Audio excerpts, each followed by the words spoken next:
In this video, I'm going to show you guys two ways to screen record on a Mac. And of course, I'm screen recording myself, showing you how to screen record.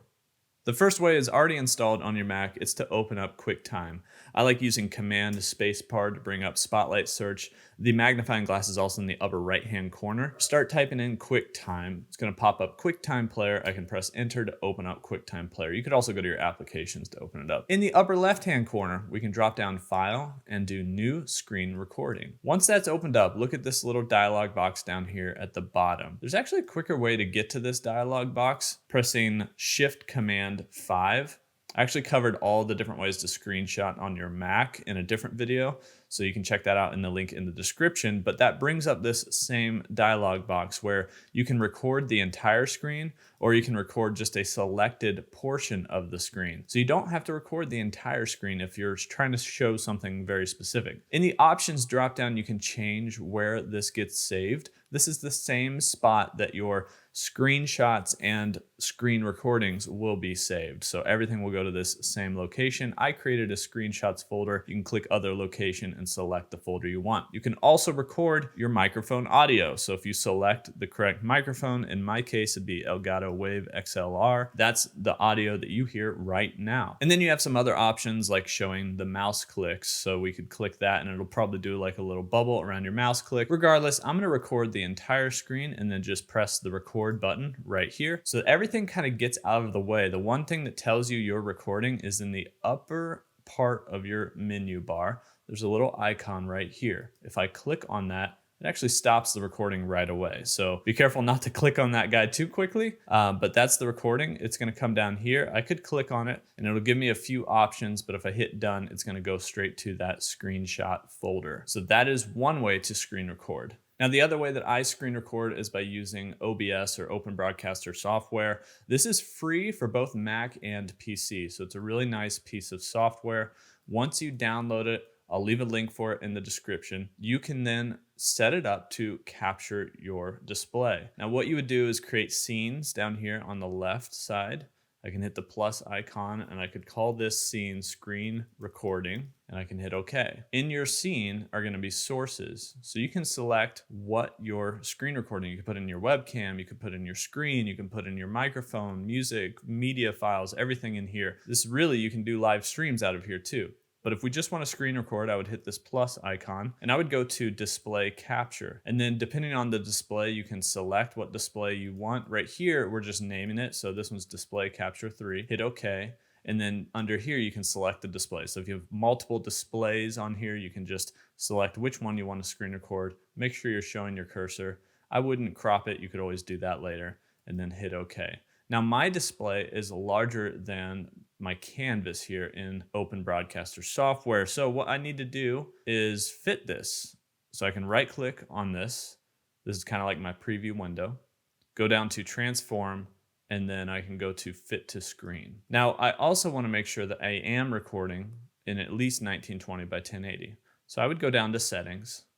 Inside of settings, in general, nothing you need to do here, but I would go to output. I would change the output mode to advanced, and then I would go to the recording tab. Underneath recording, we can select where we're saving these recordings. We can change the recording format. This one's super important. Generally, it's on FLV, so change it to MP4. You can select the audio track. We won't get that complicated. You probably just leave this one as is and use Stream Encoder, leave that as is. So this is how I would set up your screen recording. Then I would look at audio. Audio is probably fine. I have some different tweaks that I make, but we don't need to worry about that here. I would go to video, and this is important. We want the base canvas resolution to be 1920 by 1080, and the output resolution to be 1920 by 1080, unless you want it to be larger. For instance, if you want to record the entire screen without scaling it down, you could make this larger, whatever you want, whatever your screen aspect ratio is. I would also record in 60 frames per second. I think that's a smoother look.